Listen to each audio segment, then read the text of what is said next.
Ang lamok at ang alimango.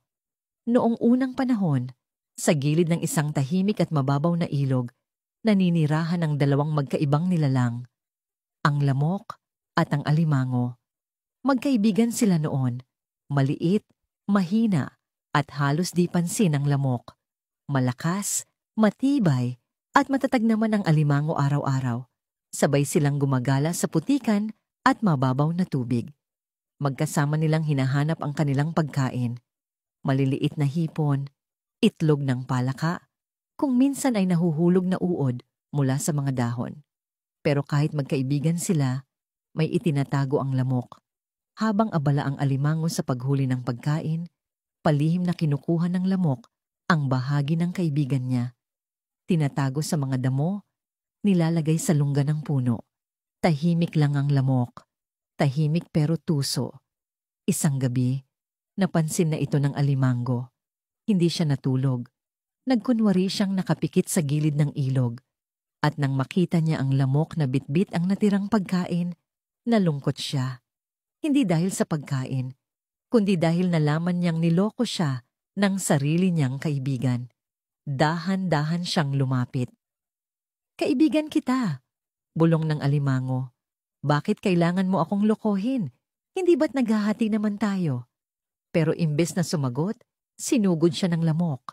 Galit ang bumalot sa lamok. Pero mahina siya, tinamaan siya ng matulis na sipit. Isang iglap lang, nahuli siya at itinapon ng alimango sa gitna ng ilog. Akala ng alimango, tapos na ang lahat. Bumalik siya sa dati, mag-isa sa ilalim ng putik, nag-iipon ng pagkain, tahimik na namumuhay.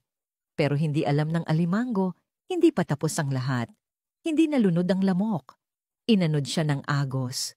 Bumagsak ang katawan sa madamong sapa.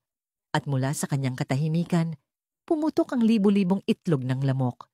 Ipinanganak ang lahi ng mga lamok na may pakpak, gutom, mahina, at uhaw sa paghihiganti. Sabi ng matatanda, mula noon, ang lamok ay lumilipad sa gabi. Dumadapo sila sa ating balat. Kumakagat, sumisipsip ng dugo. Sumisiksik sila sa tainga ng tao. Iniingusan ang mga tenga. Baka sakaling marinig nila ang yabag at sipol ng matandang alimango na nagtago na kung saan-saan. Baka ang ingay sa ating tainga, boses iyon ng gumagapang na alimango. Kaya tuwing maririnig mo ang ugong ng lamok sa gabi, lalo na malapit sa iyong tenga, mag-ingat ka. Dahil baka hindi lang dugo ang hanap nila.